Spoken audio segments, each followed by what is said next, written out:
Good evening, everyone. Welcome to the March 14th Scotch Plains Fanwood Board of Education meeting. I'd like to have Debbie Sardecki please call the roll. Mrs. Bauer? Here. Dr. Clancy? Here. Mrs. Suriani? Here. Mrs. Williams? Here. Mrs. Winkler? Here. Mr. Murray? Here. Dr. Kulakowski? Here. Quorum is present. Thank you, Ms. Sardecki. Would everyone please join me in the salute to the flag? Ready? Begin. I pledge allegiance to the flag of the United States of America and to the republic for which it stands, one nation, under God, indivisible, with liberty and justice for all. Thank you. So tonight we're going to recognize several track teams, blue teams, and individuals. And I'd like Dr. Margaret Hayes to come up and please begin the ceremony. Tonight, it is my pleasure to welcome all of you and recognize our varsity girls and boys swim teams and varsity winter track teams. Under the dedicated coaching skills of Jess Holnick and Judy Sharkey, our varsity girls swim team won their 5th consecutive Union County title at Rutgers University.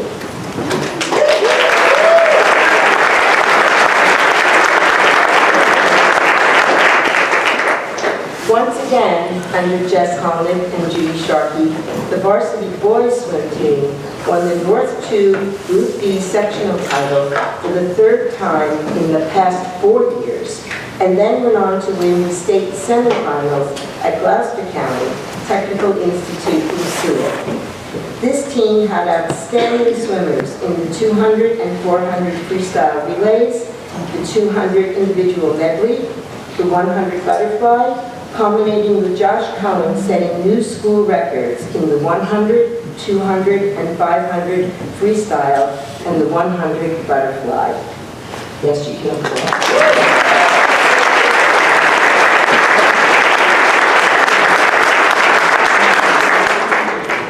Winter track had an exceptional season. Among the girls, Chi Dashiell was a standout in the high jump, earning the North 2 Group 3 gold medal. The varsity boys winter track team's win at the NJSIAA Group 3 State Relay Championship was the first in our school's history.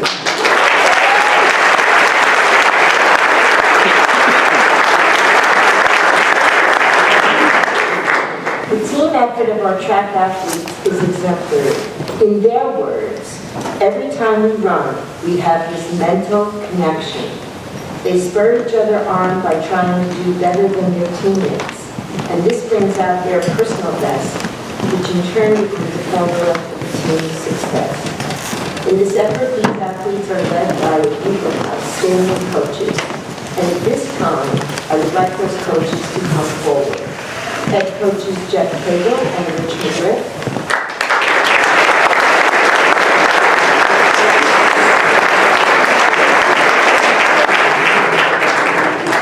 Assistant coach Dan Dougherty. Okay. Volunteer coaches Alexander Naidu and Peter Kane.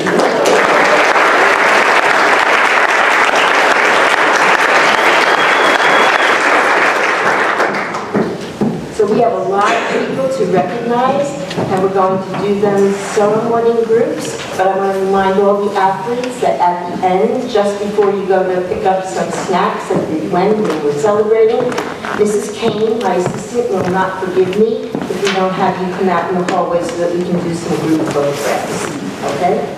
So, could Jay Dashiell please come forward?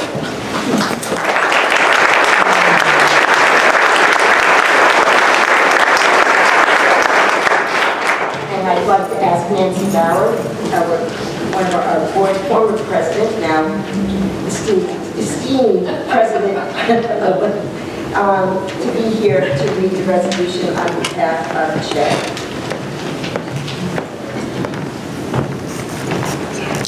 So, whereas the 2018-2019 Scotch Plains Fanwood High School varsity girls winter track had a successful indoor season.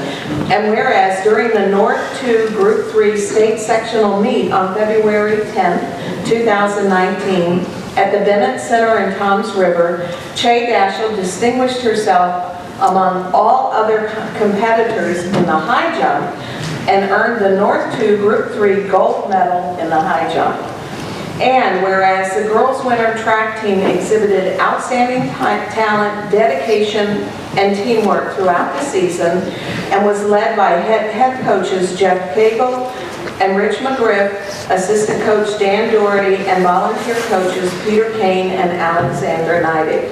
This team received well-deserved recognition from fellow students, staff, and the Scotch Plains Fanwood communities for their outstanding efforts and accomplishments. Now therefore be it resolved that the Scotch Plains Fanwood Board of Education recognizes and congratulates Che Dashel and her coaches Jeff Cagle, Rich McGriff, Dan Doherty, and volunteer coaches Peter Kane and Alexander Neidig for their outstanding achievements and wishes them continued success in all their endeavors.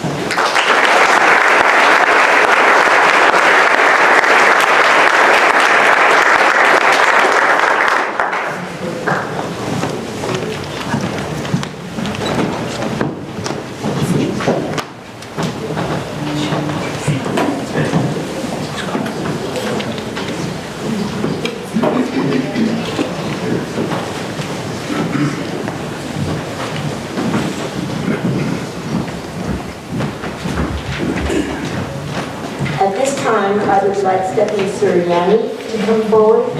She'll be reading the resolution for varsity boys winter track. And why don't we have Mr. Cagle call up each of the athletes in turn.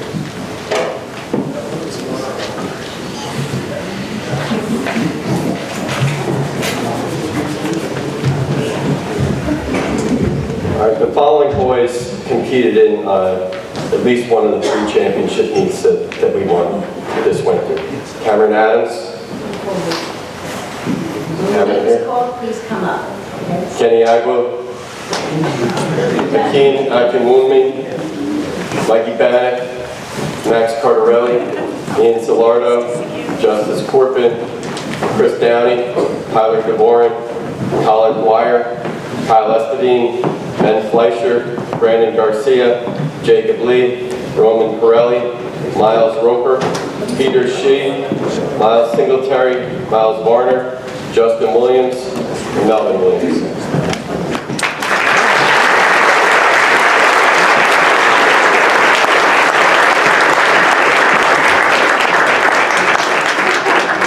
Okay, I'm going to read the resolution.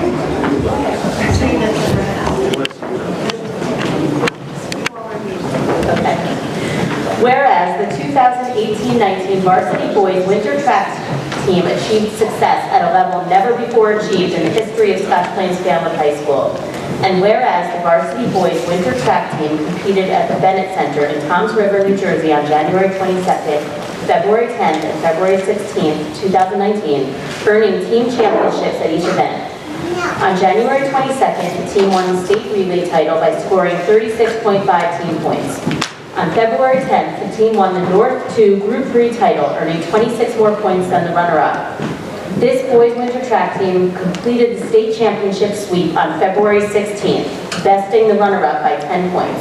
And whereas the 2018-19 varsity boys winter track team consists of the following team members: Cameron Adams, Kenny Agwu, Akin Busola Akinwumi, Michael Bannock, Maximo Cardarelli, Ian Salardo, Justice Corbin, Christopher Downey, Tyler Dvorin, Colin Dwyer, Kyle Estadine, Ben Fleischer, Brandon Garcia, Jacob Lee, Roman Pirelli, Miles Roper, Peter Shee, Miles Singletary, Miles Varner, Justin Williams, and Melvin Williams.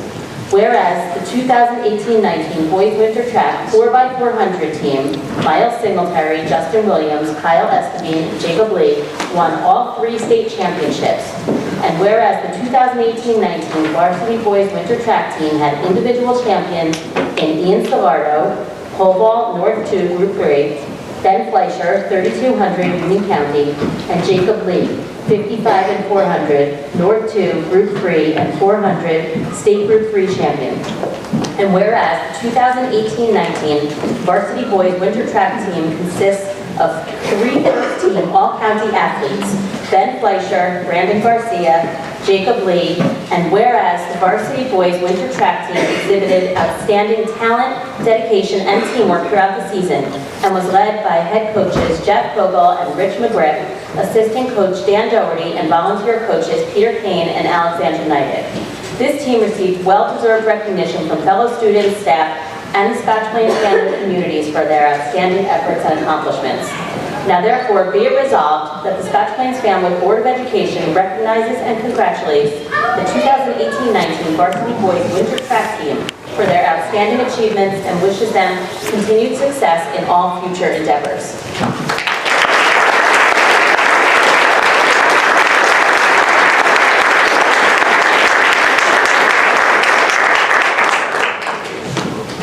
And Mr. Cagle, if you want to say anything about his outstanding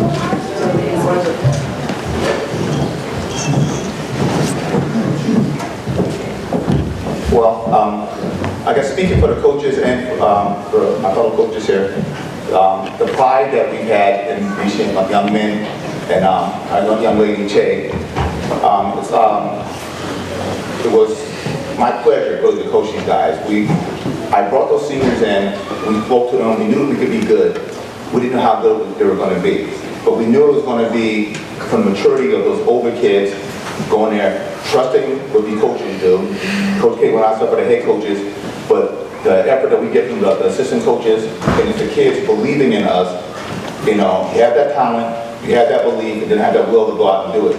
And these young men, and that young lady, they went out there to do that, so that's their, you know, accomplishment. That's their championship. And they put their name down in history. One of the best track teams in the country, one of the best track teams in the state, and they pulled the first ever for our school. So, congratulations.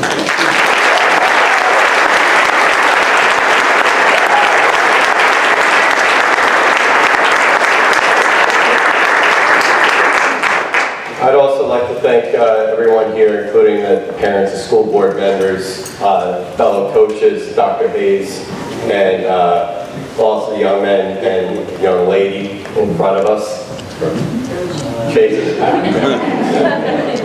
While I'm officially the girls' head coach, we run the team as one program. Coach McGriff and I have been working together now for 23 years. It's gone by very quickly, but the success that we had this season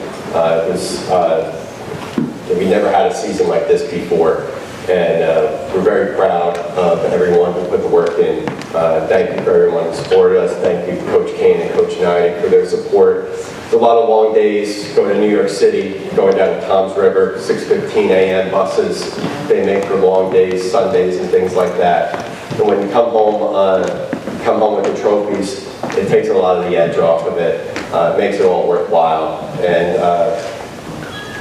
it's a reward for everyone here for all their hard work. So to everyone, congratulations, thank you, and thank everyone for their support.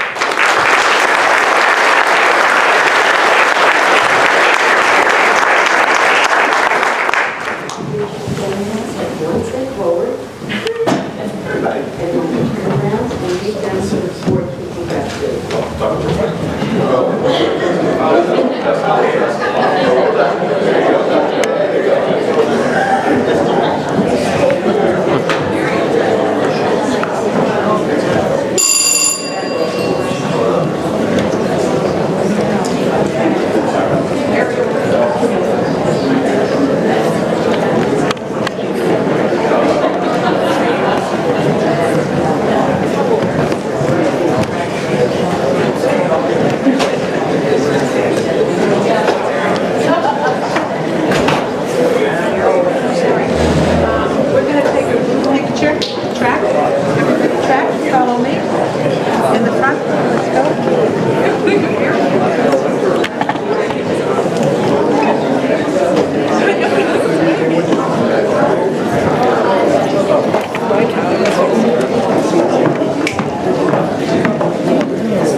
join Mrs. Kane and Shay in the back there?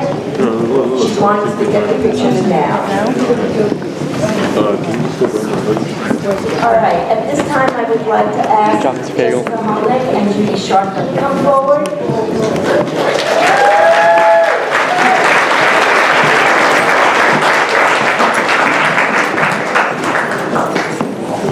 We should do track.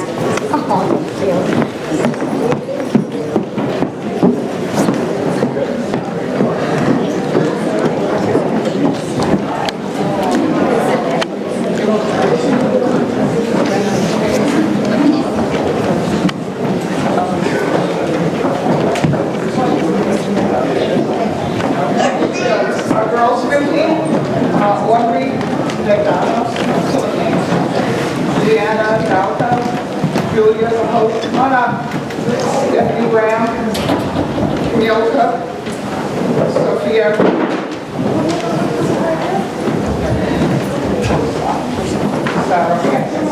Rachel Fabrizio, Kylie Einhorn, Sophia Gallivan, Caitlin Gaglin,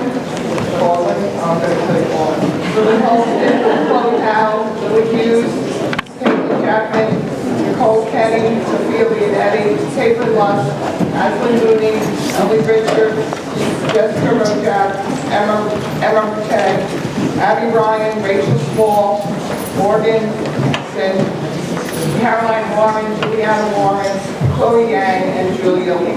Thank you.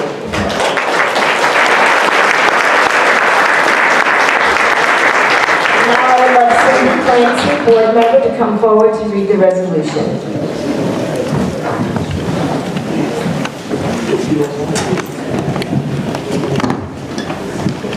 Whereas the 2018-19 Scotch Plains Fanwood varsity girls swim team achieved an impressive record of 10-2-1 this season, and whereas the girls varsity team won their 5th consecutive Union County title at the Union County Girls Swimming Championships on January 27, 2019 at Rutgers University.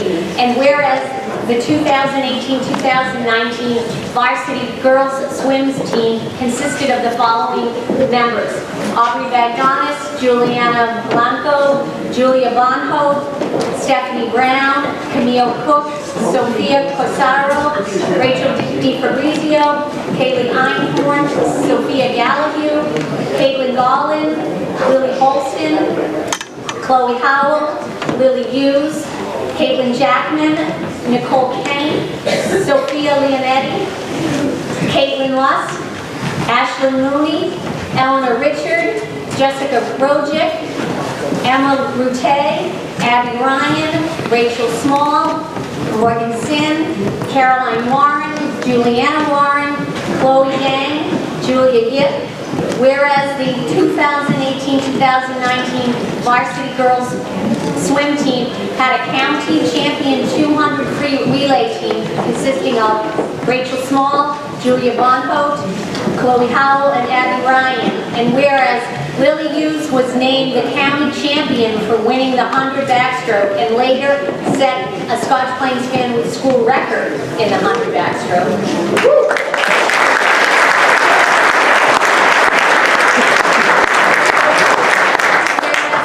The varsity girls swim team exhibited outstanding talent, dedication, and teamwork throughout the season and was led by head coach Jessica Holnick and assistant coach Judy Sharkey.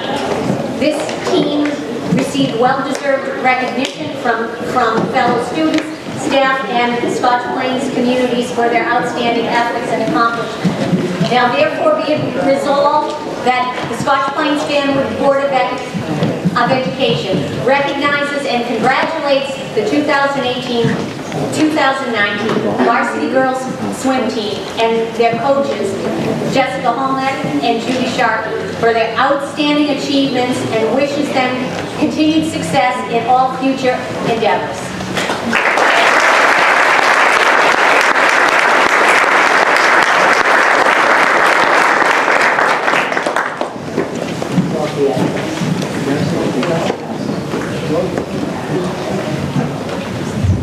just want to thank the girls for a wonderful season. We weren't really sure what to expect this year. We graduated a lot last year, but a lot came in and everyone just blended nicely together. And it truly was a great season, girls. Really proud of you and very, very thankful that we got to do this together. Thank you.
Stand in front of me. I can't see the print tonight, so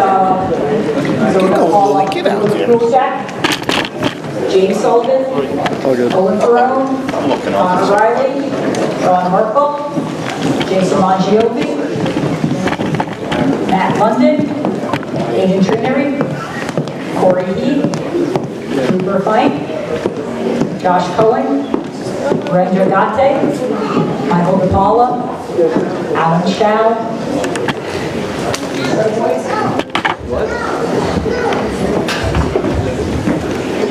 I'd like Tiny Williams to come forward to read the resolution.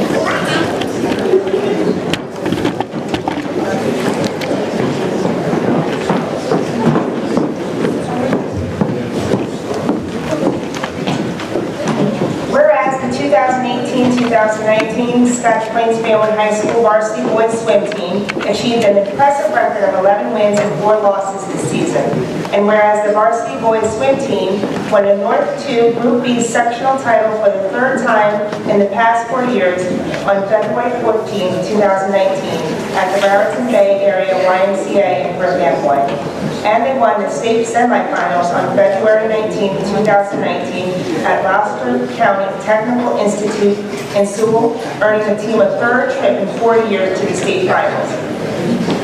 And whereas the varsity boys swim team had county champions in the 200 freestyle relay, Alan Chow, Daniel Donaldson, Matt London, and Josh Cohen. 400 freestyle relay, Alan Chow, Josh Cohen, Corey Hay, and Matt London. And whereas Alan Chow was named the county champion for winning the 200 IM and 100 butterfly, and Josh Cohen was named the county champions for winning the 200 and 500 freestyle for the 4th consecutive year. And whereas the 200 freestyle relay, 400 freestyle relay were new Scotch Plains Fanwood school records along with Josh Cohen, setting Scotch Plains Fanwood school records in the 100, 200, and 500 freestyle and the 100 butterfly. And whereas the 2018-2019 varsity boys swim team consisted of the following team members: Christian Blanco, Drew Burkine, Josh Cohen, Luca Kulak, Michael DePaulo, Daniel Donaldson, Owen Ferrone, Brenda Gatte, Corey Hay, Sean Howe, Stanley Canoe, Javier Gulureja, Matt London, Ethan Melville, Sean Merkel, Jason Mangiovi, Ethan Morbell, Gavin Morbell, Connor Riley, David Rydell, Lucas Butte, Alan Chow, James Sullivan, Aiden Trennery. Whereas the varsity boys swim team exhibited outstanding talent, dedication, and teamwork throughout the season and was led by head coach Jessica Holnick and assistant coach Judy Sharkey. This team received well-deserved recognition from fellow students, staff, and the Scotch Plains family communities for their outstanding efforts and accomplishments. Now therefore be it resolved that the Scotch Plains Family Board of Education recognizes and congratulates the 2018-2019 varsity boys swim team and their coaches, Jessica Holnick and Judy Sharkey, for their outstanding achievements and wishes them continued success in all future endeavors.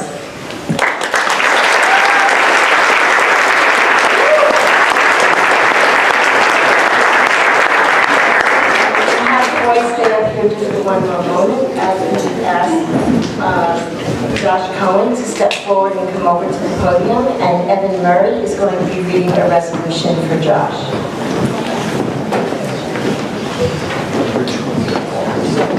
Whereas the New Jersey State Interscholastic Athletic Association has created opportunities for individual student athletes to showcase their talents by providing meet champion events for select sports. And whereas included in the sports that have a meet the champions event is swimming. And whereas Scotch Plains High School senior Josh Cohen has met the rigorous qualification times to meet the champions in 200 freestyle and 500 freestyle events for the past 4 years. And whereas Josh Cohen placed second in the 200 freestyle, first in the 500 freestyle, the 2019 Naval Champions, setting Scotch Plains High School records in both of those events on March 3rd, 2019. Gloucester County Institute of Technology. And whereas individual state champion Josh Cohen exhibited outstanding talent and dedication throughout his 4 years as Scotch Plains Family High School swimmer. Josh received well-deserved recognition from fellow student staff and the Scotch Plains Family communities for his outstanding efforts and accomplishments.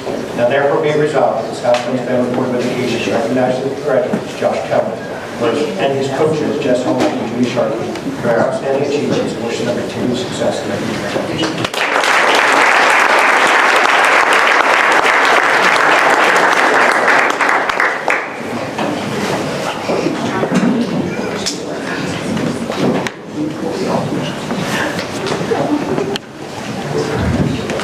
I'd just like to thank the boys for a great season. You guys are a lot of fun, and you really work hard, and really enjoyed going through all this with you. And seniors, we'll miss you next year. Josh, it's truly been a pleasure. Thank you for everything. And boys, thank you again. It's been great.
Congratulations to these outstanding student athletes. Thank you.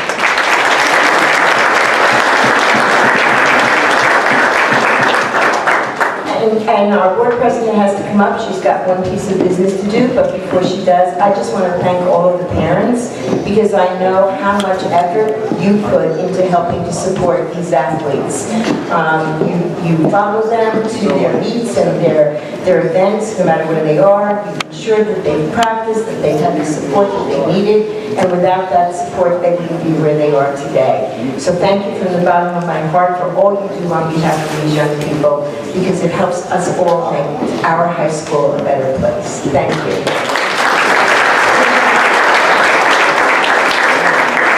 Thanks, Dr. Hayes. I'd like to have a motion for all the recognition that we gave out this evening. All those in favor? Motion approved. At this time, we're going to take an intermission to go into recess to enjoy your refreshments, and we'll continue the meeting in the regular Board of Education.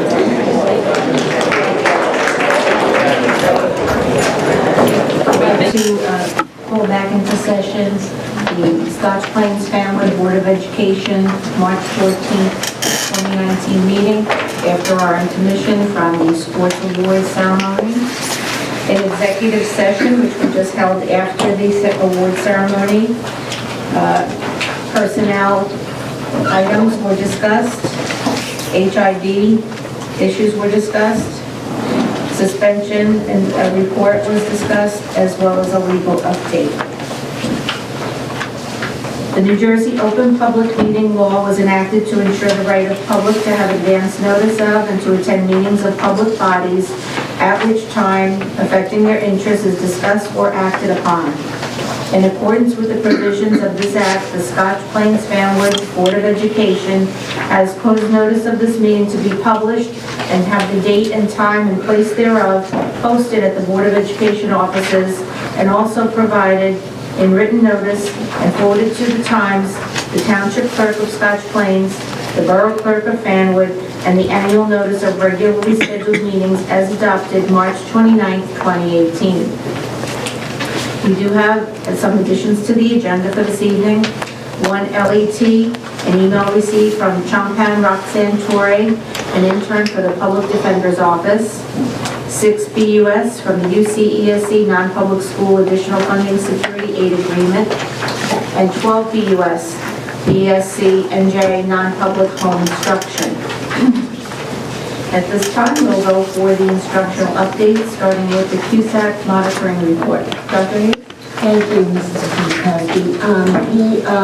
The state of New Jersey does monitor all of our school districts, and every school district is reviewed every 3 years under the provisions of the New Jersey Single Quality Accountability Continuum, which we fondly call CUSAC. At a previous meeting, I was able to report to you the self-assessment that we do as a district. Every district is required to self-assess in 5 areas. One is instruction and program, the second is fiscal management, governance, operations, and personnel. We did our self-assessment. We submitted all of that documentation to the county office, and then in February, the county office comes in and they do a site visit to verify that our self-assessment was accurate. They do a very deep dive into a lot of the records that we keep. They visit our facilities, and they really do have a keen eye for looking to see any place where they feel we need to improve. I am very pleased to report to you tonight the results of that CUSAC monitoring. In order for a district to be deemed highly qualified, moving forward, designated as high performing, a district must achieve 80 points out of 100 in each of those 5 areas. So tonight I'm pleased to report that our district score for instruction and program was 90% out of 100. For fiscal management, we were at 96%. For governance, 100%. Operations, 100%. And personnel, 100%. This means that we will be deemed a high-performing district for the next 3 years and until our next CUSAC review. So at this time, if there are any questions on our assessment, I'd be happy to answer them. No question, but a comment that that's outstanding. And thank you to everybody who participated in the CUSAC process. I know it took lots of hours and lots of days to get everything ready and then to be present during the investigation, if you would. And I'm so happy that we came out with new perfect scores. It was truly a team effort. It starts with what happens in our classrooms. Everyone in the district plays some part in this. our custodians and maintenance workers who make sure that our buildings are in good shape, the work that goes on in the classrooms, as I said, the supervisors work in terms of curriculum and instruction. They met with Dr. Mast and the county ed specialist for instruction and program, and they did a very thorough review of our curriculum. Mrs. Saradaki gets huge kudos in terms of fiscal. Mrs. Rabinus helped us with operations. Mr. Patuco did great work on the personnel. It really is a team effort, and the board deserves recognition as well, because governance is a very important aspect of this. They check to make sure that you do all of your ethics forms. They check to make sure you've evaluated me. So all of those factors contribute to the ways in which the state determines if a district is high performing. So everyone connected with our district shares in this review. And as I understand it, it's not just a pro forma thing, it's become even more rigorous over time. So this really is a lot of work on everyone's part. There was a 128-page manual that guided us. And my thanks also to the QSAP committee that did our self-assessment with us, because we were actually more critical in one area, but the state, after looking at our records, actually said, no, you're 100% there. So we're in good shape for the next 3 years. Thank you. Later in the agenda, you'll be asked to vote to acknowledge the report. Okay? So now we're going in for the adoption of Lieutenant Clerk's budget for 2019-20 as presented by Mrs. Sarabek And Dr. Mass. and Dr. Mass. Yes.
The tentative budget that we plan to submit to the state. It takes about a month for the state to approve it, and then it's returned to us for a hearing later on.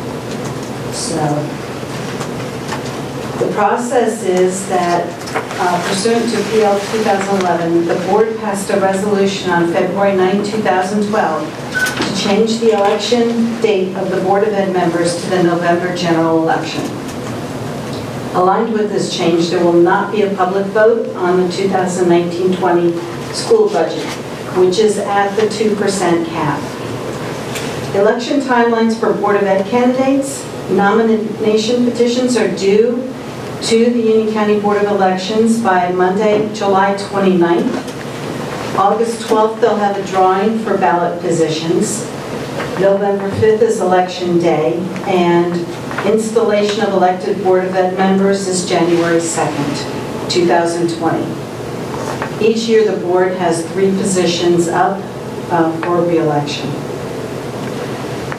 The budget guidelines that the board ratified last fall, we will continue to examine all functions of the district, curriculum, extracurricular, administrative, and support, and consider more cost-effective ways of operating, including shared service initiatives. To the extent possible, we'll maintain appropriate class sizes. Also, we'll maintain efforts in staff development, curriculum improvement, and program evaluation. We continue to implement the recommendations in the areas of mandated, safety-related, energy saving, security, and long-term maintenance and capital improvement projects. The district will continue to investigate opportunities to reduce energy costs, and when possible, excess extraordinary aid will be used to meet capital and maintenance needs. We'll continue to implement the technology plans for the district as approved by the board, including technology in the classroom curriculum. And we continue to seek ways to provide new and innovative programs. We also develop priorities of programs to be maintained or considered for change, give priority to seek grant funding from federal and state governments, corporations, and foundations. Every effort will be maintained unrestricted fund balance in accordance with state guidelines of 2%. When excess surplus is realized, deposits will be made into capital and maintenance reserve accounts. To the extent that new programs or new expenditures are required, the funding source, where feasible, should come from existing programs, and we evaluate the current and long-term benefits and costs of reducing the tax levy below the state mandated cap.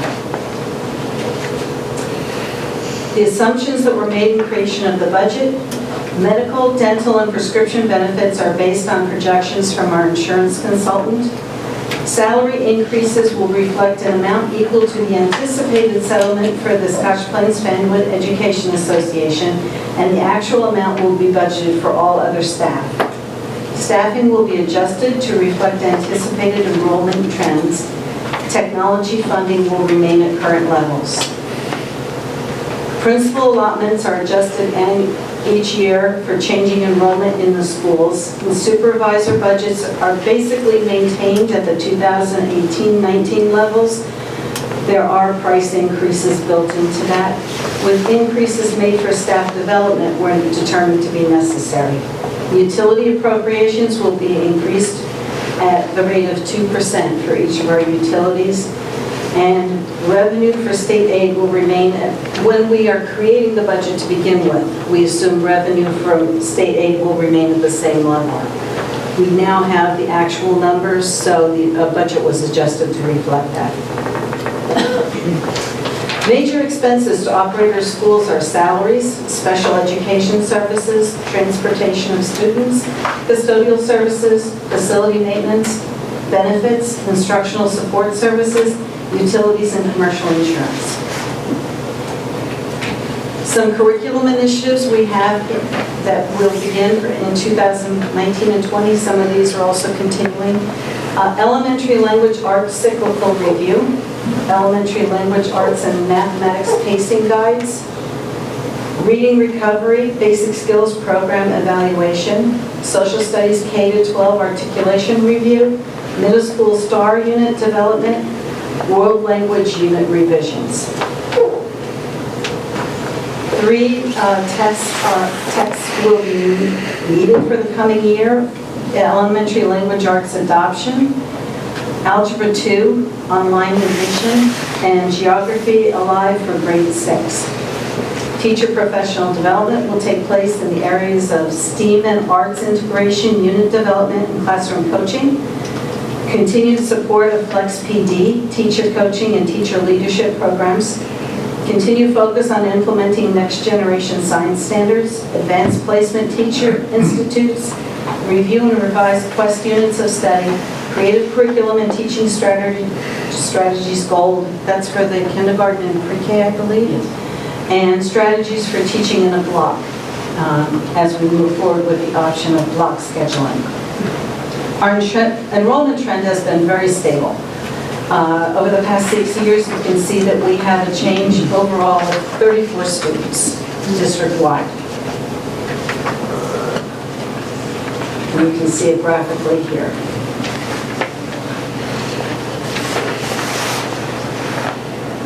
Proposed staffing changes for 2019-20.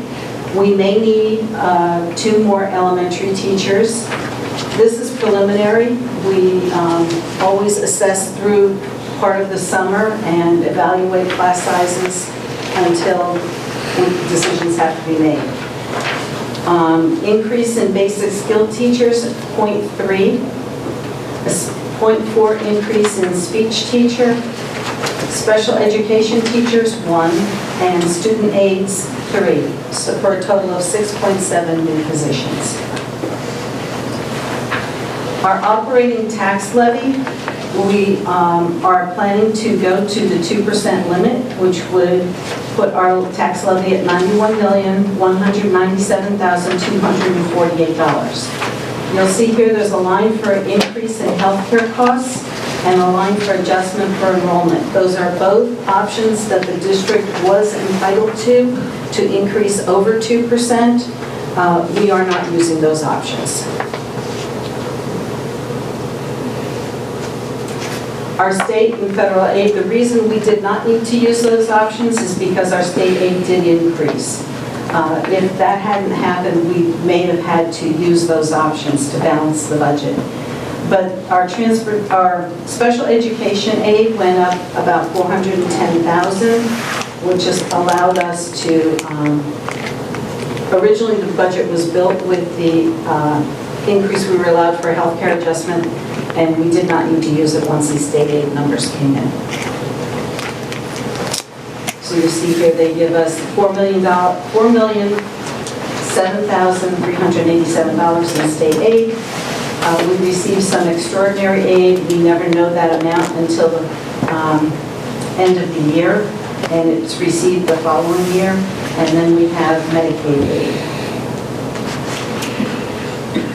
The history of our state aid since 2005-2006, but you can pay particular attention to 2010-11 when it dropped from over $4 million to under $700,000. And we still have not quite reached the point where we were in 2009-2010. If you look at the numbers to the right, under the column A before cap, according to the state of New Jersey, those are the numbers the state indicates that we should be receiving from the state. And you'll see just in the past 5 years, that's over $14 million that we did not receive. The state sends to us saying this is what you should be receiving. They only have money to allocate based on percentage throughout the district. So. Our operating revenue proposed for 2019-20, you'll see there's the increase of 2% in the local tax levy. There's fund balance we carried over from last year, which is $1 million. Other local sources you see has increased. Our interest rate has been going up. So you'll see an increase there. Our state aid, which has increased, extraordinary aid, which we are receiving more than we used to, so we budgeted a little bit more. And the Medicaid number is the number that the state tells us what we budget.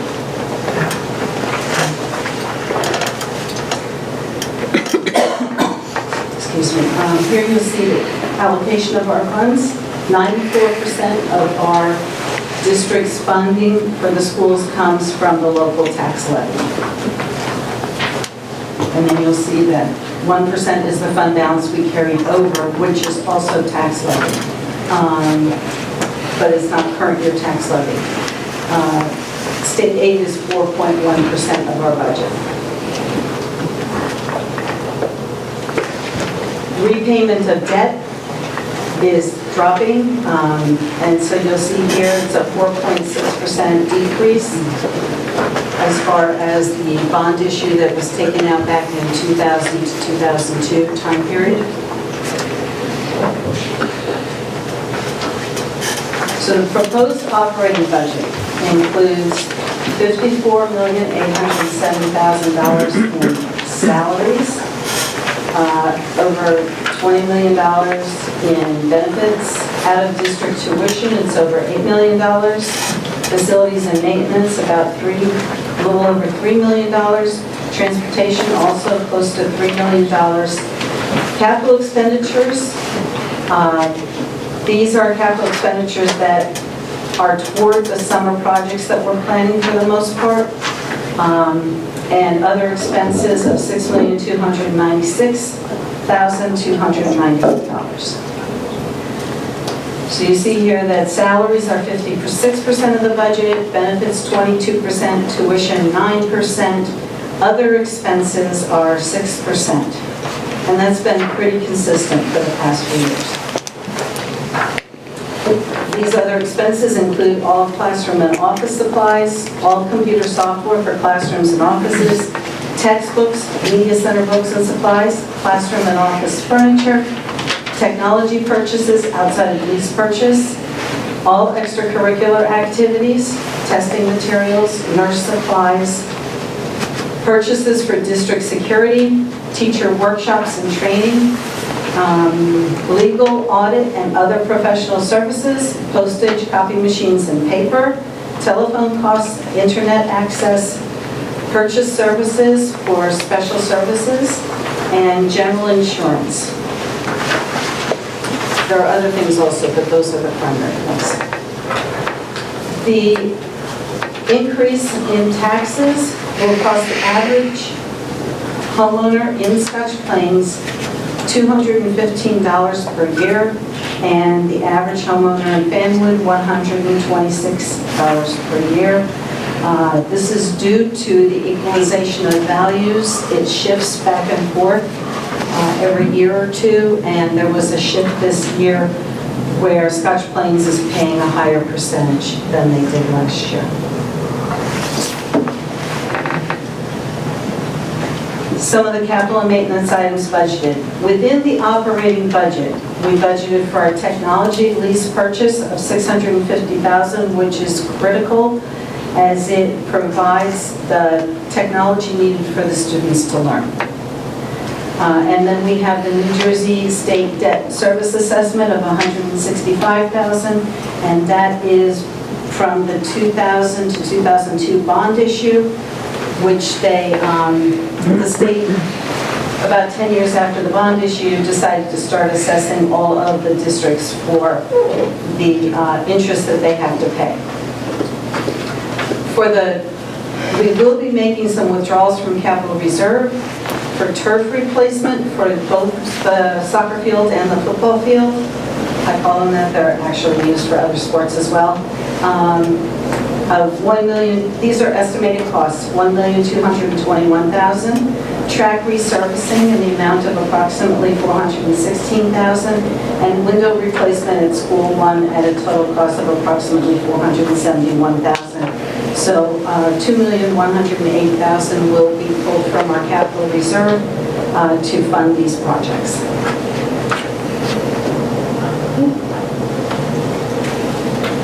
So the budget supports opportunities for successful teaching and learning experiences. We have many practices we're celebrating in SPF. So here, this is just a data board when the park scores come in. We really comb through that information to find areas of focus where we need to put extra effort or where we know we're doing extremely well. And then we're also able to share what we learned from that data review across the different buildings. We also put programs in place that really help all of our schools be positive environments, and Lisa's going to speak to this one. So this school year, during the Week of Respect, actually prior to the Week of Respect, our administrators were trained on the Say Hello campaign from the Sandy Hook Promise. They then turnkeyed those lessons with the teachers who developed activities and implemented them with the students during that first week of October during our Week of Respect. Here we see the PE department did a vertical curriculum review and update under the leadership of Peter Kane. Peter is our lead teacher of PE at the high school. This gave the teachers the opportunity to articulate the K-12 curriculum, and it was also in preparation for CUSAP. But the representatives in that room there that you see on the left are teachers from the elementary, middle, and high school.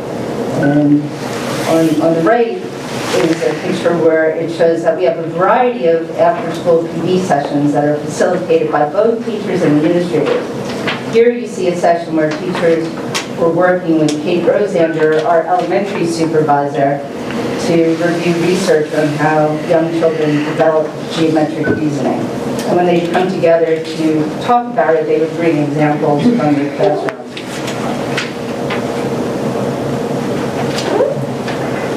This year is our second year of participating in the Met Opera HD Live, and it's part of the work that we've been focused on from the strategic plan where we are increasing student engagement through arts integration. Thank you, Mrs. Bauer, for bringing this opportunity to our attention. We participated in 3 operas this year, and we expanded the work, where last year it was mostly students from Clark. This year, we went to Carmen as our second opera, and it was the high school French students who were able to attend. And our third opera had a mix of students from both Clark and Carroll. And just recently, we asked the students to give a review of the operas and recommendations moving forward, and they would really recommend to their peers to go to the opera and experience what they did. So the enthusiasm for that is growing. We're also focused on integrating the arts into STEM lessons or STEAM. Here we see technology and music. This is from Ms. Jenkins' class at Park. The students are using technology to compose musical pieces. And the technology actually allows them to layer it, where they have percussion, they have all of the different parts. In some cases, they have 2 layers. But for those who are in the band, they could use their instrument to make a layer of the music. If they're not, they're able to use their voices, or they're able to use each other. And I'm hoping that some of these pieces will be coming as an instructional update for you to see.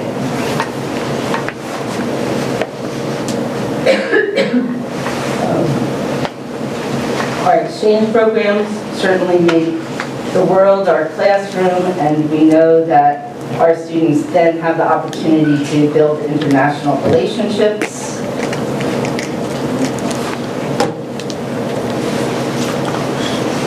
This year, Dr. Hayes conducted a very successful parent book club where parents, teachers, and administrators discussed the book entitled How to Raise a Successful Adult. A main theme of that was the importance of helping students find their own agency, and also to give parents permission to step back while students do that.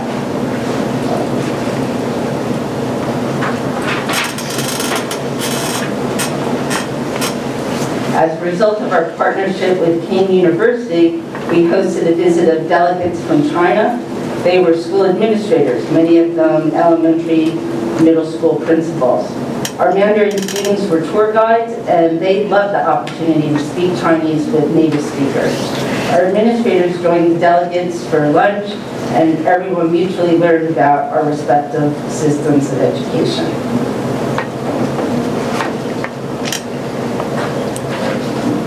Walking through our schools, you never miss an opportunity to see our students at work.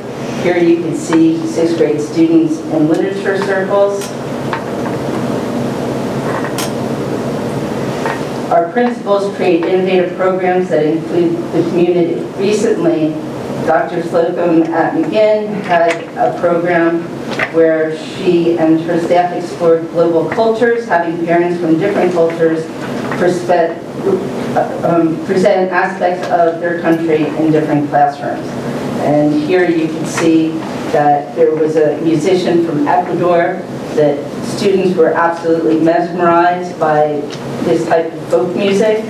And there was a parent who was from Greece, and she was teaching the kids Greek vocabulary, which overlapped with some of their mathematical vocabulary. I think it was 1st grade, and they knew what pentagons and hexagons were. And That was me. oh, there we go. Thank you for doing that.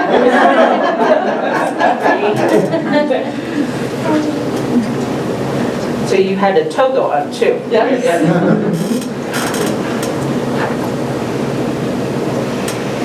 The technology priorities of the community is to have students have technology available as a learning tool integrated into all of the curriculum areas. So we're always keeping up to date with that. The technology is constantly changing, and the students are having continuous access. Though we don't have a one-to-one initiative, the amount of technology we have in our classrooms does approach that.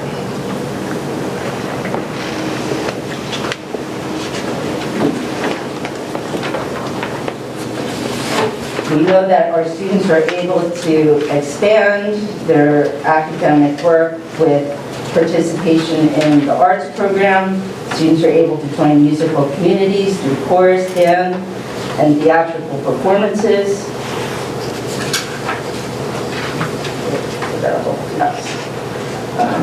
Many people have already seen Mamma Mia at the high school.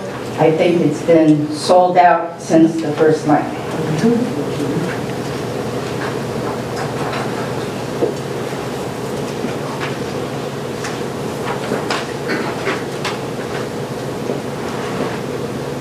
And then we have our student scholars that we are always celebrating and bring great pride to the district. Here we have our commended students in the National Merit Scholarship Program, our National Honor Society inductees, our World Language Honor Society induction ceremonies where we had French, Chinese, Spanish, and Italian. Our National Merit Scholarship Program finalists, as well as our valedictorian and our salutatorian for 2019. And we're already anticipating their speeches at graduation. So the budget certainly supports more than Mrs. Saradaki's numbers. A lot of exciting things are happening in our schools that we're very, very proud of. Thank you. Thank you, Dr. Mass. We will turn to a seat for any questions. Thank you, Mrs. Saridaki. Thank you, Dr. Mass. Is there anybody who have any comments or questions? I just want to thank Mrs. Saradaki for putting together another, I think, solid budget. I think, you know, what it takes to run this district and all the things that are done in this district with the pressures that we have, I think is extraordinary. I think CUSAC is a good example of what we're able to do. I think that, you know, we have, you know, some really good fiscal responsibility when we talk about the things that we're, you know, trying to do and achieve and where we are with our, you know, educational curriculum in this district when you compare us to some of our peers in the county. So kudos and thank you. Thank you, Mr. Murray. Anyone else? We have this page 12. It says, what will it cost the local taxpayers? My question is that on the paper we have here, under Fanwood for annual tax impact per average home, it says 130.27, but in the slideshow it said 126.36. It's not off by more than $4 or $5 that I. The slideshow's correct. Okay. This may have been printed from the wrong. I just wanted to know what was the correct number. Look at the slideshow.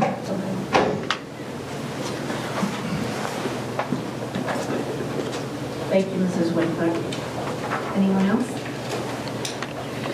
The 130 was before we received the final numbers from family. So that before the aid, because it went down.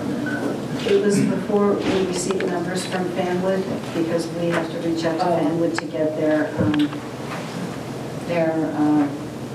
average value of the home and value of one tax point. And so that made a very slight adjustment. Thank you, Ms. Sarah. Thank you. No one else has any comments or questions? Okay, again, thank you. It was a great presentation, and I like the way you put the images of the students and the schools and the faculty doing what they do with what we have. And that moves on to the public portion of our meeting. In accordance with the Scotch Plains Fanwood Public Schools Bylaw 0164, 0165, the meeting will be open for 15 minutes for public comments. Maximum of 2 minutes per speaker. Speakers addressing the superintendent items, business functions, and other board business will be heard first. If time remains, speakers may address other matters. When you approach the podium, please state your name and the town in which you reside.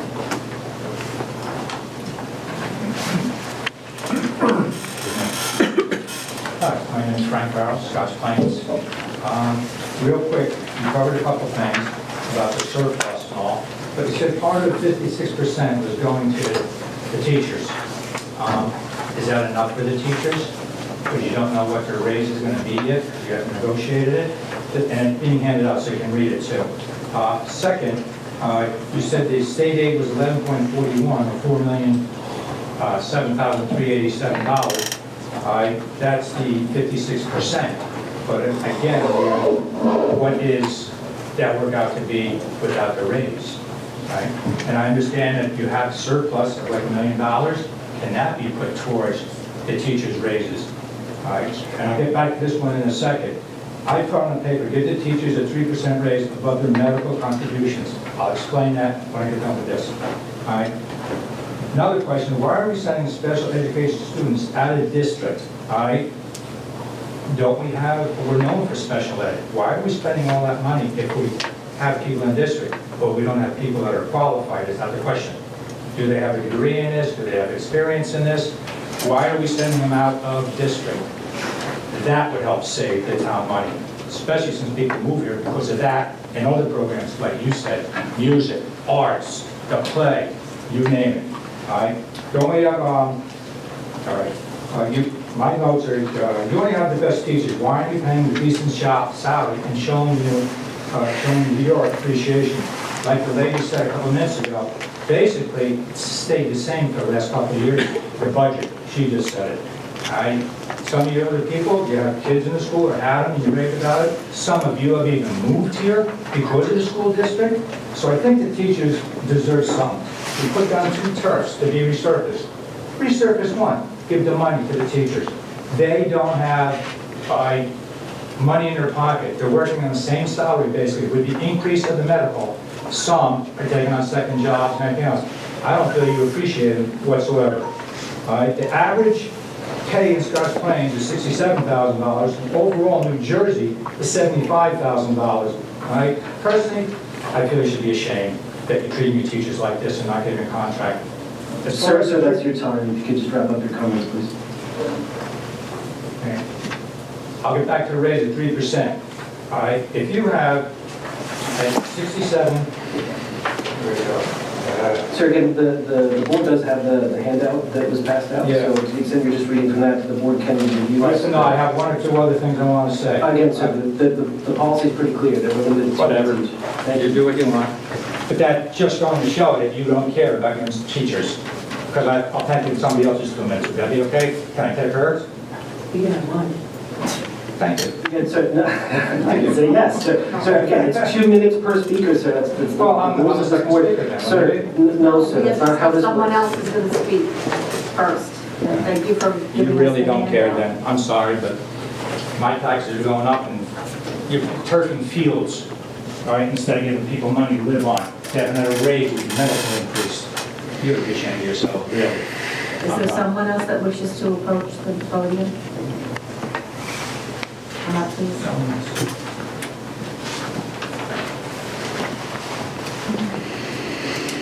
Hi, I'm Elaine Edmonds of Scotch Plains. Thank you. I had some questions about the budget that you showed. I was also, the OOD tuition, that's out of district tuition, so that's $8 million. Can you explain that a bit, as well as also for the turf fields?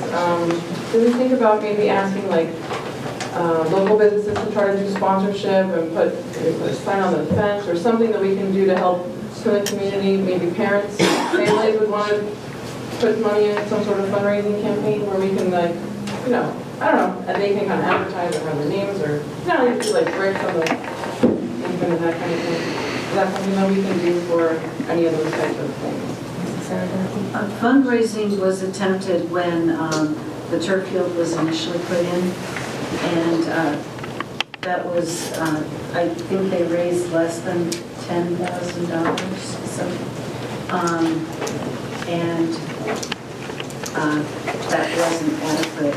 But the township did pass it, both Fanwood and Scotch Plains passed a resolution to have turf field installed, both turf fields installed at an extra tax rate. So that's The not. communities, both communities. It was a separate question, and the communities both wanted turf fields. So I would add just a couple of things to that. We do have signage on our fields for advertising, but that money is raised by the athletic boosters. And the athletic boosters use that to support, some of our athletic activities. It's very difficult to have an expense as large as a turf field and do it through contributions.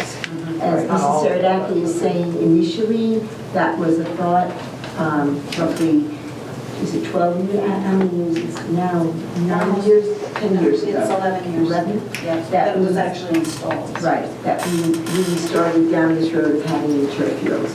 So turf fields have a natural life to them, and what we've done within our budget is prudently plan so that when we have a large capital expense like that, over time, we do set aside money so that we're ready to make that expenditure when it's needed. As opposed to having to go out to the voters to ask for a referendum, which would increase your taxes even more. Or, worse yet, if the referendum went down, as we saw this last week, in 3 communities in New Jersey, their referendums were voted down. That means that they will now not be able to do what they had hoped to do with that money. Even if they could find the money in the budget, they won't be able to do it because it's viewed as the public has now said, don't do that. So we budget very prudently to keep money within our operating budget so that we maintain our buildings as we need to for the benefit not only of the students but also the staff. Because we need to have a safe, secure, good environment in which to teach. And everyone benefits from it. No, I agree. I'm glad to hear that you did some fundraising. This is my second meeting, so I'm starting to learn things. Wonderful. And then can you talk a little bit about I was surprised how much the out-of-district. Can I just add one thought about the turf too, just so you know, is it has a life of 12 to 15 years. So this is not something that comes up every other year, just so you know that. So on the out-of-district placements, I'll start and then I'll defer to Mrs. Rabimbis. To your answer, sir, we do educate many students with IEPs in district very successfully. And over the last many years, we have expanded that program within district. And I want to say publicly how proud I am of the teachers who work in those programs. They do a phenomenal job with our students. And they are highly qualified, and they do wonderful work. However, we have a broad range of students, and there are some students where it is to the student's advantage to be in what's known as an out-of-district placement, because their particular educational needs are such that our district programs don't necessarily meet their needs. There are also families that look at our programs, and the families make a decision that they wish to place their children in out-of-district placements, sometimes in a way in which we don't agree. In those cases, we end up having to go through a due process with them that sometimes is mediated legally. And if at the end of the day it is determined that that student should attend an out-of-district placement, it's not an area where we have complete control. So it's a balance. We are always required to follow a free, appropriate public education in the least restrictive environment for every student. And to that end, we have increased our special ed programs. They're very successful, but there are some students with very unique needs that it would not be cost effective for us to try to create a program for them, because we have to tailor the program to their very specific What would it cost? challenges. More than millions of dollars like that? It could Is cost, the supervisor in charge qualified? Are the teachers qualified? Okay, so, and I can address this again, sir. Your public comment time has expired. I will answer the question so we can move this forward. So I can move this forward, sir. Again, this is the board's meeting at which the public is allowed to attend. She went over to the minutes, and so did Dr. Hayes. This is, again, the board's meeting. The board can take, and Dr. Hayes can take as long as they like to have this meeting. Sir, all of the teachers and administrators in this district are certified by the state to do their jobs. They're highly qualified. The question, since it's come up now twice about out-of-district tuition, it is expensive. Special education, particularly in the state of New Jersey, is very expensive. Both state and federal law require every single child who's in need of special education to get an individual decision as to what their appropriate program and placement are. And some of those students, it's the district's decision that they are better served in a more specialized school given their unique circumstances. The ranges of tuition for these specialized schools are anywhere from $30,000 to over $300,000 a year. On top of that is transportation. Each student placed out of district receives individual transportation from their home to that school and back, regardless as to whether the only child on that bus or one of many. Some students, even out of district, require the services of one-to-one aid. In addition to the tuition, that is also encompassed in that. And to the extent the district was looking to bring every single student back into district, even if every single program out there could be created in-house, the parents would either have to agree to bring their kids here or not sue us to keep them out. That just won't happen. So for part of what I do, although not for this district, is special education litigation. And I can say that 50% of my cases are where the district believes the student belongs in a more appropriate out-of-district setting, and the parents disagree. And the other half are, we believe they belong in district in our appropriate programs, and the parents disagree. So it is a cost both from legal expenses as well as tuition, and I would love if we could bring those costs down, but they are not decided by this district.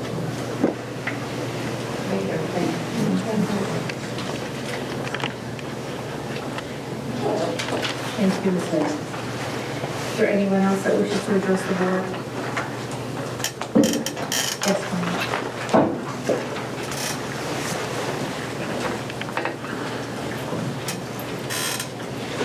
Hello, Heather Lipsky, Scotch Plains taxpayer and teacher. When I was a kid, I grew up in Manville, a very small town, about half hour away from here, and I was in the music program, of course. And we would have our marching band competitions, and the one thing I always remember, we would go and we would see the Scotch Plains marching band walk onto the field, and our jaws would just go like this. Because they just kept coming and coming and coming. And being in this little town with 30 instruments, less than 12 color guard, you can imagine, the shock and awe that we had. And I remember thinking to myself, wow, if I could go to a school like that, or if I could teach at a school like that, the possibilities are endless. And I'm proud to be someone who lives in the town of Scotch Plains and teaches in the town of Scotch Plains, but I'm disappointed. I'm disappointed because my kids come here, and I'm glad they come here, and they have great opportunities. However, as a taxpayer, knowing that my taxes go up and my salary does not go up, but my insurance premium costs go up. Since now, in 2019, I'm bringing less home money in my paycheck than I was in 2009. I have a problem with that, trying to raise my 2 kids. And I'm recently divorced as well. And I know that's personal information. But just saying, as a teacher who works here, and to know that we have surpluses and things like that, it really hurts personally. And I know it hurts other people personally, but it also hurts my wallet and it hurts my heart. And I just want you to know that I'm up here only because I'm passionate about what I do. I want to keep giving your children, my children, everyone's children in this town the quality of education that I think they deserve. And I feel that sometimes we are overlooked as just people who do our jobs, and we do them well, and we continue to rise and do the best we can given whatever circumstances we're given. But I feel that sometimes we are overlooked and unappreciated. And I feel that right now we really feel undervalued and underappreciated. That's all I have to say. Thank you. Thank you, Ms. Lipsky.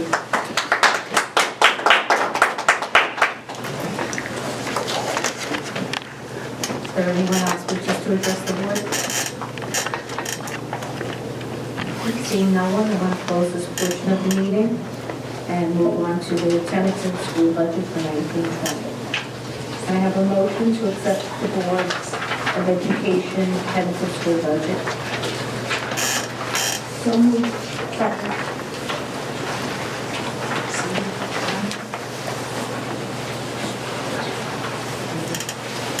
Questions or discussion?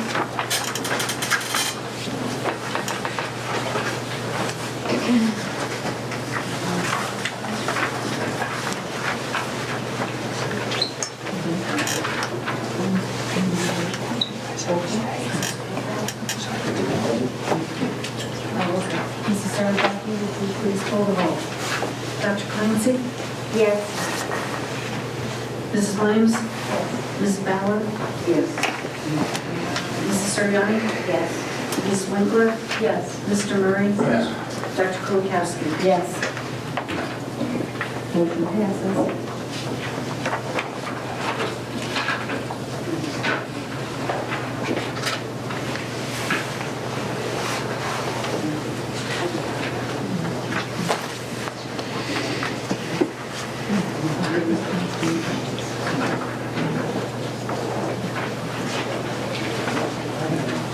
Okay. Moving on to committee reports. Mrs. Winkler? The Shared Services Committee met this morning.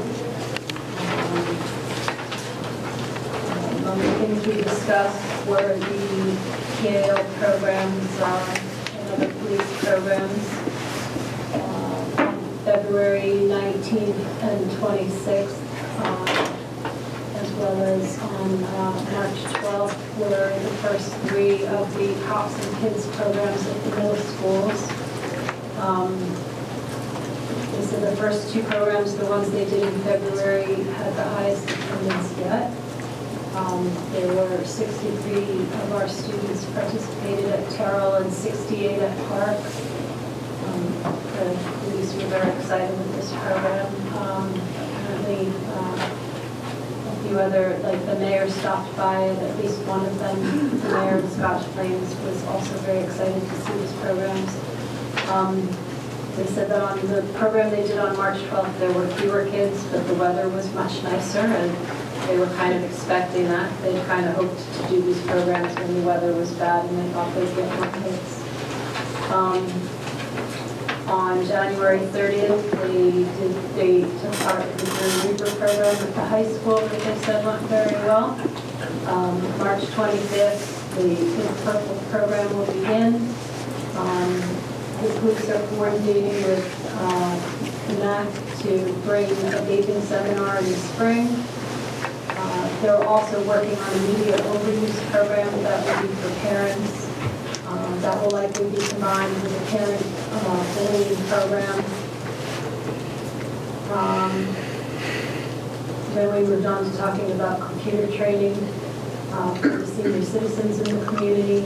On March 5th, there was a tech class that was held at Shady Rest following the senior lunch program there. There were 5 senior citizens and 5 of our students who worked together, and the seniors very much enjoyed it and found it really helpful learning to use their devices. The next class like this will be on March 19th. And the suggestion was made if we could possibly get the students there earlier so they can actually join the senior citizens for lunch, that they would really appreciate that. That it would be nice interaction for the seniors as well as probably for the students. We discussed the turf being replaced on the high school fields this summer and resurfacing of the track. This work will include installing conduits for possible future electrical wiring for lighting. The question comes up on a regular basis from different parents asking us to install lights on those fields, and it's not within our budget to do that, but as long as we're ripping up the ground at this point, we'll put in some conduits so that should the money be there later on and the decision be made to do that, we can just do that later.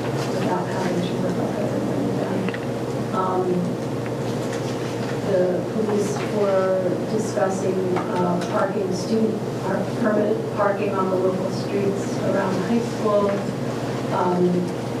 They were saying that they believe that permanent parking on the local streets has been expanding beyond what it usually is this year, and they were suggesting we look into possibly expanding a parking lot in the vicinity of the softball field, not where the softball field is. We had a very lengthy discussion about property tax distribution, how the property taxes are determined, revaluations and how that works, reassessments and how all of that works.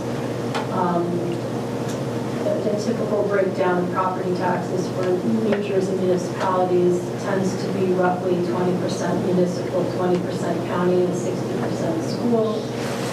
We are pretty much in that range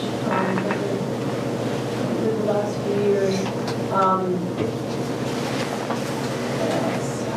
We talked about the community is working to create a truth, racial healing, and transformation task force. Scotch Plains and Fanwood met with Social Justice Matters and drafted up a resolution. The resolution is currently under review. We have it for our review, and the two municipalities as well as the board that are working together to finalize the resolution. The hope is that all three entities will be able to pass the resolution by May.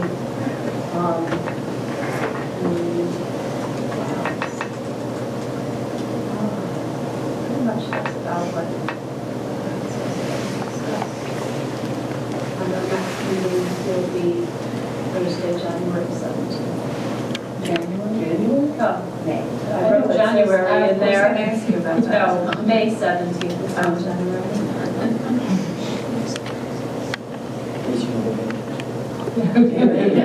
It's true. Somebody read that far down. Yeah. Thank you, Elizabeth. I have a question about the seniors and their technology. They brought their own device with them on which to learn?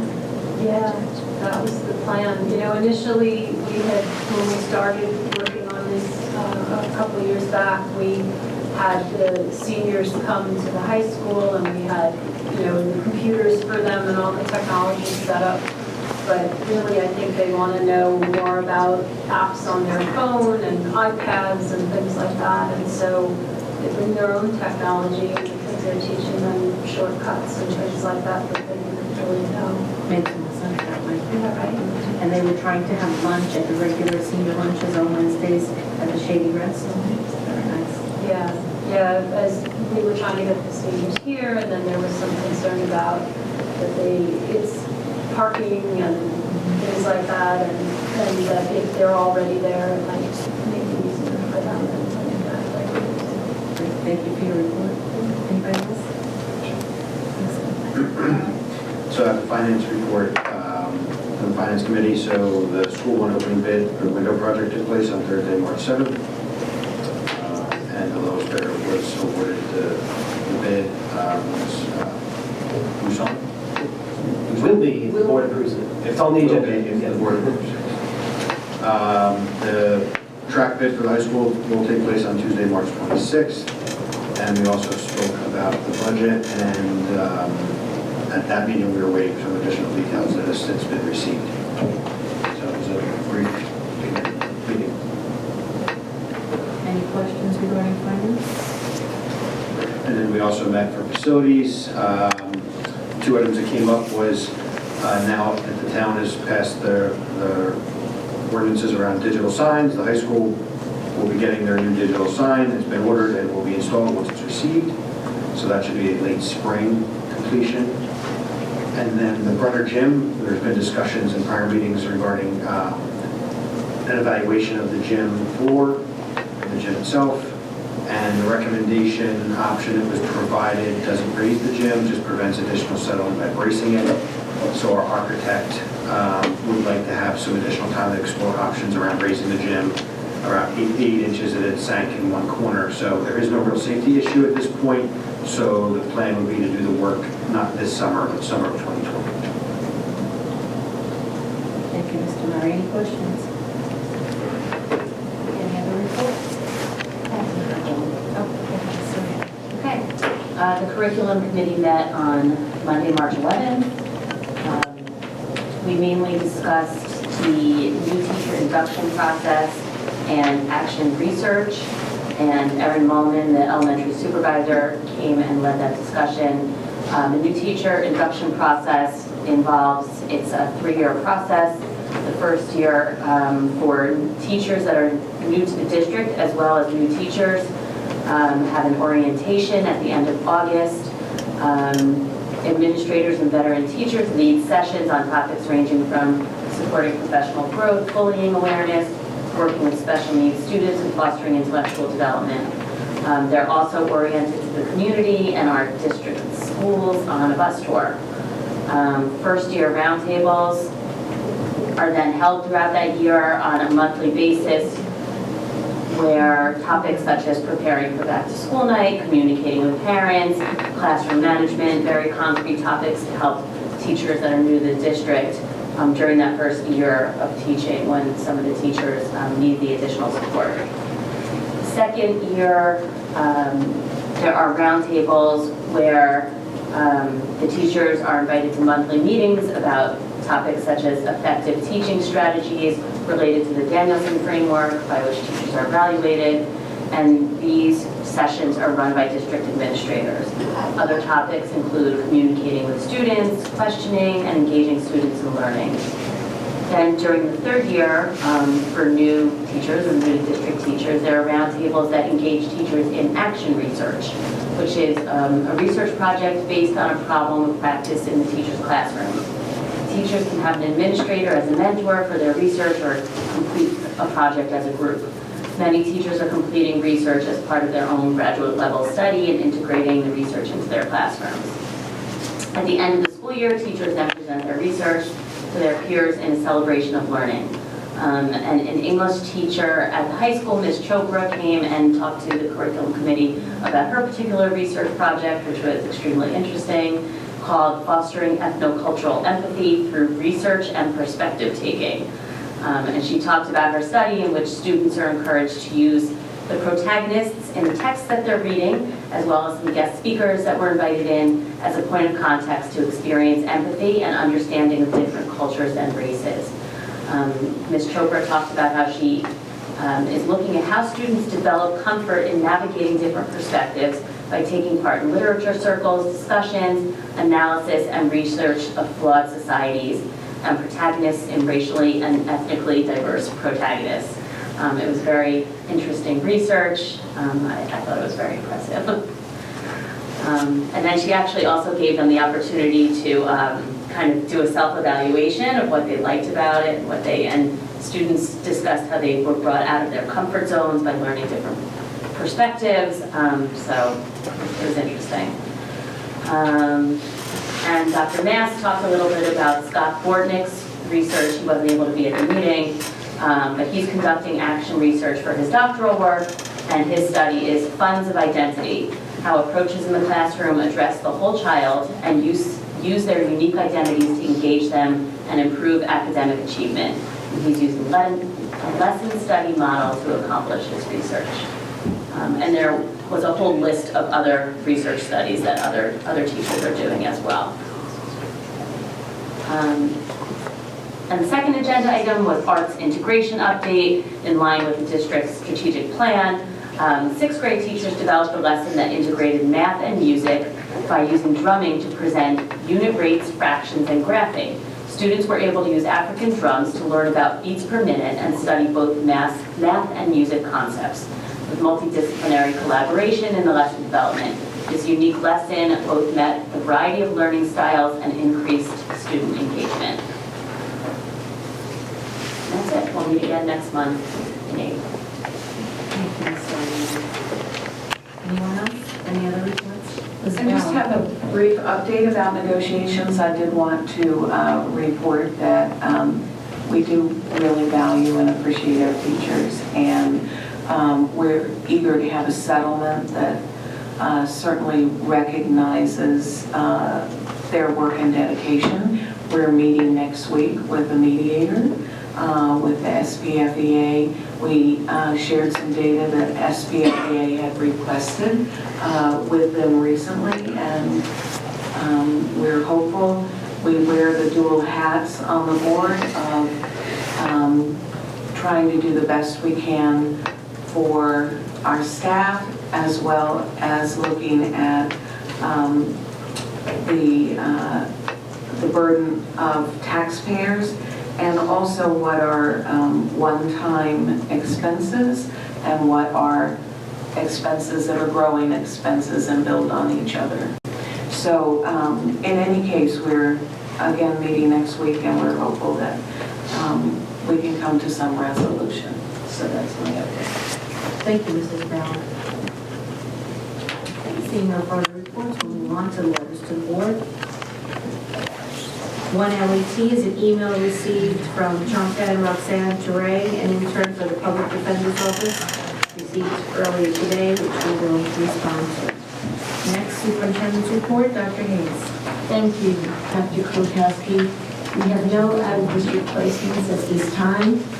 2S, I would ask that the board affirm the harassment, intimidation, and bullying cases that were reported in executive session on February 28, 2019. Of the 5 cases, 1 case was determined to be hid.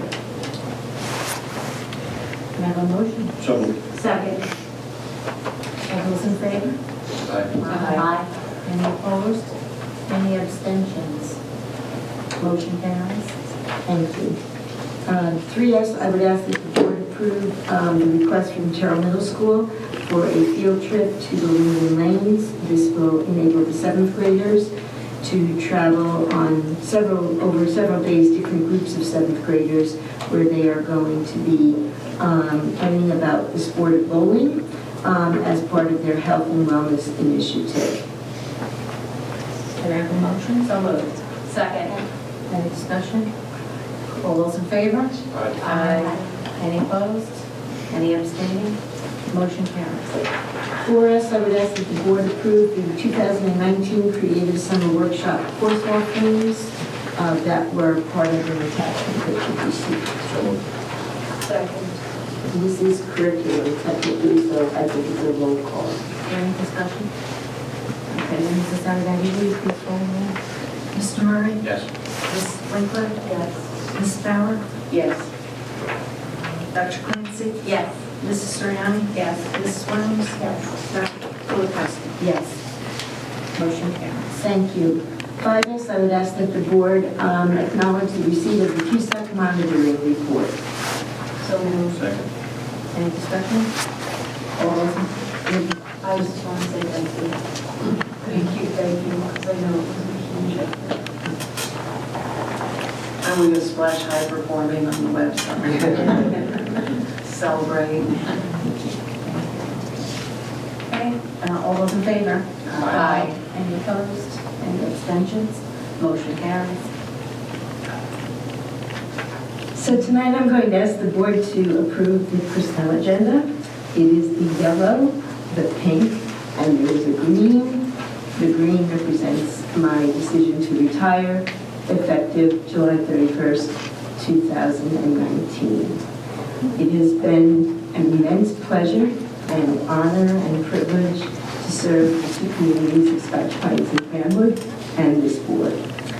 Over the course of my 13 years as superintendent, I have worked with 27 different board members, and every one of them had a laser focus on doing what was best for students and for our staff, our families, and our communities.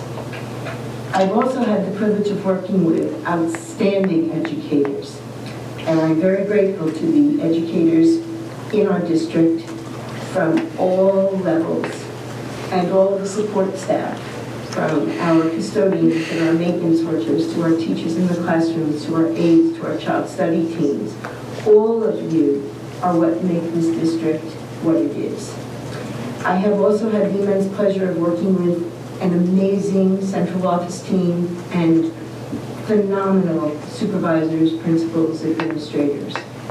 And during that time, the work that we've done, I think, has been very helpful in terms of advancing education within our district to support every child in their learning. And so tonight, I am somewhat bittersweet, but I have been in education for 48 years, and 17 of those years have been the best because they've been here in Scotch Plains and Fanwood. And so it's somewhat bittersweet, but it is important that I give some time to family. I have a grandson, the youngest of my 4 grandchildren, who honestly now is doing the happy dance. That grandma will be around more often. And I want to congratulate Dr. Mast, because part of my succession planning has always been to leave this district in the best possible hands. And I am very pleased that tonight on the green sheet is the board's directive to appoint Dr. Mast as our interim superintendent. She will do an incredible job. And with the team of Mrs. Rabindis, Mr. Buccico, Mrs. Saradaki, we are in good shape moving forward. So thank you. Thank you, Dr. Hayes. So with the rest that we accept your letter of retirement, but with happiness that Dr. Mast will be filling a spot going forward. So with that, I ask that you approve the yellow, the pink, and the green as reviewed in exec this evening. So moved. Second. Any discussions? Mrs. Saradaki, will you please call the roll? Mr. Murray? Yes. Mrs. Winkler? Yes. Mrs. Bauer? Yes. Dr. Clancy? Yes. Mrs. Suriani? Yes. Mrs. Williams? Dr. Kulikowski? I say yes, but I really don't want to say yes to addendum 2, number 1. But under duress, I will. Thank you, and that concludes my report. Motion carries, unfortunately. Thank you, Dr. Hayes, and Congratulations to Dr. Mast. And I don't know whether you announced for the public when your date is. It's the end of July, July 31st. Mrs. Saradaki, are you ready to do business functions after that? Talk about the ones I'd like to move this evening first. Have moved. 1BUS is the approval of staff training on the superintendent's recommendations on the report dated March 14, 2019. 4BUS is, I'd like the board to approve the acceptance of the EEF parental boards as listed, in total amount $9,172.27.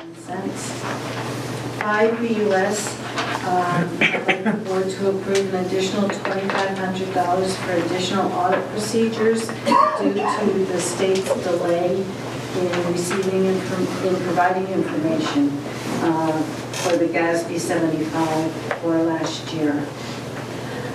6BUS, I'd like the board to approve the Union County Ed Services Commission non-public school additional security aid agreements. The state doubled the amount of non-public security aid for 2018-19, and we're responsible to monitor what that money is spent on with the non-publics. 8BUS, we received 5 bids from the School 1 window replacement ranging from $401,000 to $589,850, and the lowest bid was acceptable after review by both our attorney and our architect. So I'd like the board to award to Fuscon Enterprises in the amount of $401,000 for School 1 replacement windows this summer. And 12BUS, we have previously used Union County Ed Services for non-public home instruction. They're having trouble finding tutors for our non-public students, and ultimately we're responsible to make sure that these students receive home instruction. And so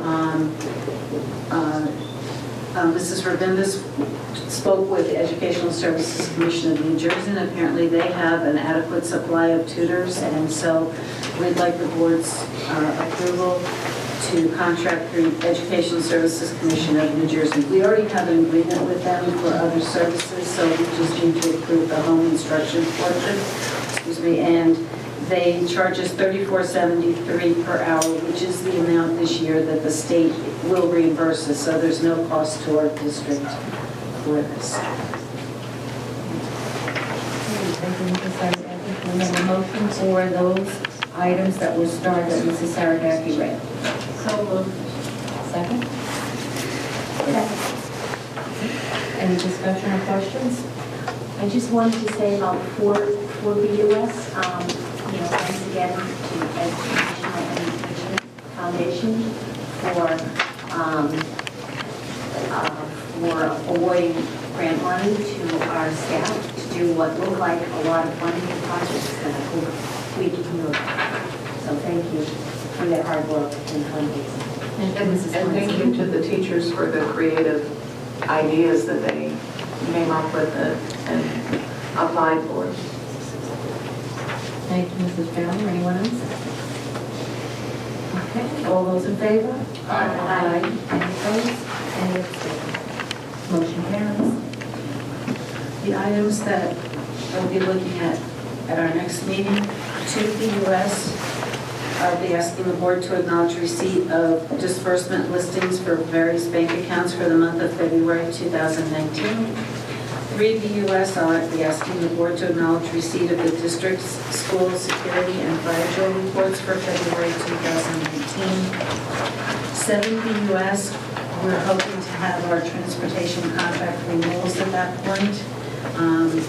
And if so, I'll be asking for the board approval of that. The renewal rate this year is 1.45%. What the contractors are allowed to raise their prices. 9 BUS, I'll be we'll be opening the bids on the 26th, the meeting is on the 28th.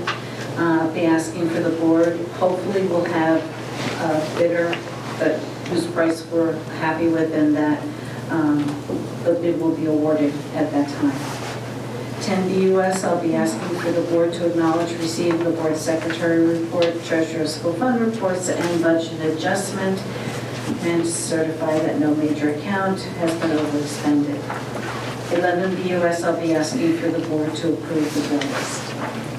Thank you, Mrs. Saragaki. Okay, are there any board policies? I know, but policy will be meeting and I'll be in touch. Thank you, Dr. Any new board business? Seeing none. Other board business? Request to attend any workshops or workshop reports?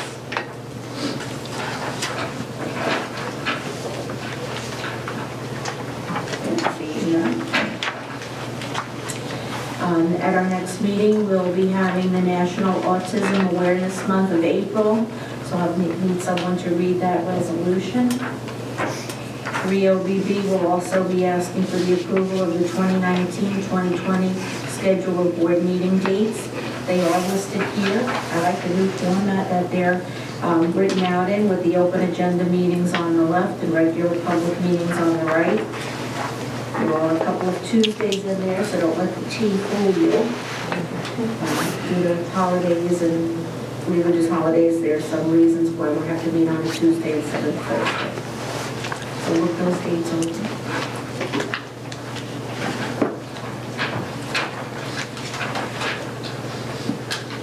And then we have the approval of the minutes for next meeting for February 21st, open agenda and executive session, and February 28th, the regular board meeting and the executive session meetings.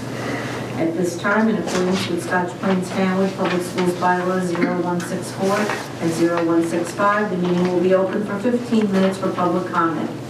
Maximum of 2 minutes per speaker. Speakers addressing the superintendent items, business functions, and other board business will be heard first. If time remains, speakers may address other matters. When you come to the podium, please state your name and the town in which you reside. Seeing no one, we'll move for the good of the order. Mr. Murray. I just want to say that I, Friday night, opening night, attended the presentation of Maya with my son, and it was fantastic.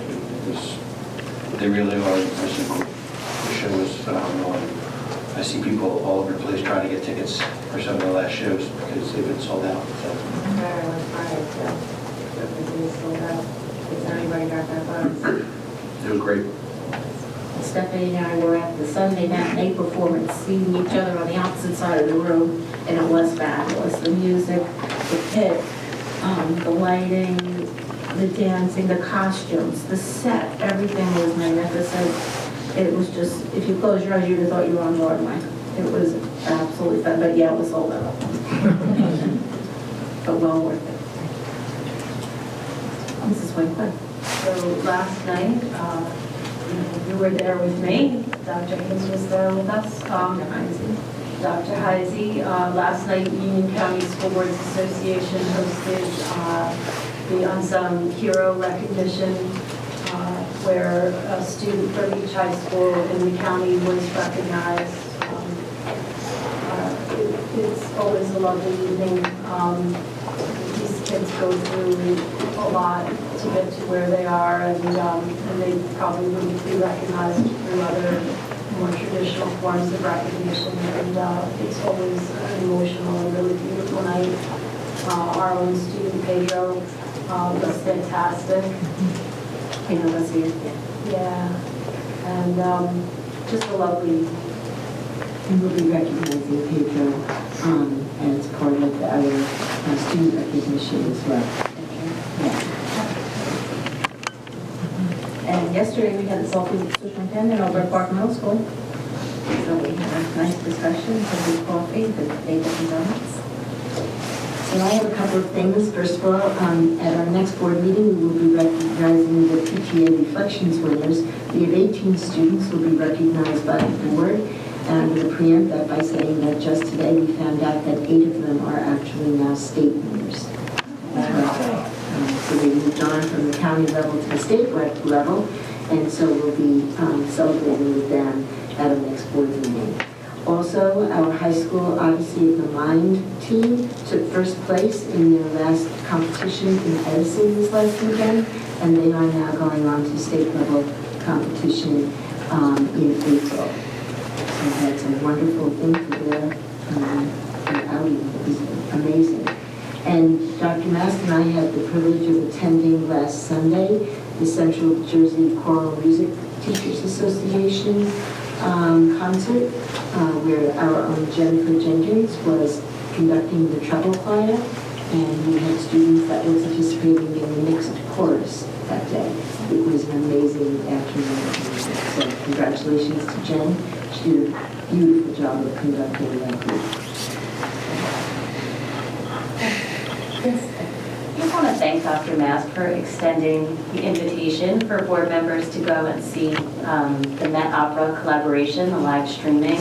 I went for La Field du Régiment a couple weeks ago, and it was really great to see the middle school students really so engaged in the opera. It was such a unique experience. And I want to thank Ms. Morano, and Mr. Shore for giving up their Saturday to accompany the kids. I sat next to Mr. Shore, so we had a little bit of time to chat and intermission, and it was just a great experience, and it's a unique collaboration. So thank you for letting me go. And thank you for coming. It's a great afternoon.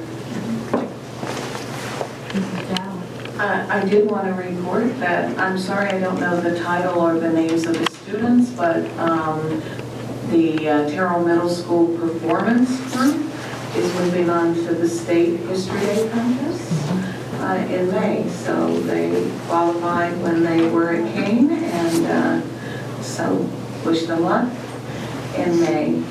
And I just wanted to say, I'm sure we'll have opportunities to celebrate Dr. Hayes this time before she leaves. But, you know, good leaders are trailblazers. and they're also inspirations. And I've been on the board for 12 of her 13 years as superintendent, and there've been a lot of challenging times during those 12 years, and she's led us well through the good times and the bad times. So we look forward to celebrating your tenure and look forward to working with Dr. Mast in a new capacity. Thank you, Mrs. Bauer, nicely said.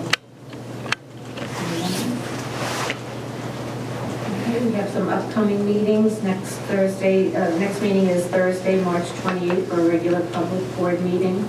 And then Wednesday, April 3rd, PTA Council budget presentation at 9:30 a.m. And Wednesday, April 30th, public presentation of the budget, 9:30 a.m. and 7:30 p.m. here in the administration building. And then Thursday, April 11th and April 25th for other upcoming board event meetings.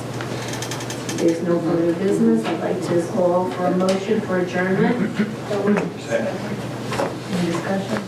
All those in favor? Aye. Any opposed? I think so. Motion carries. Meeting adjourned.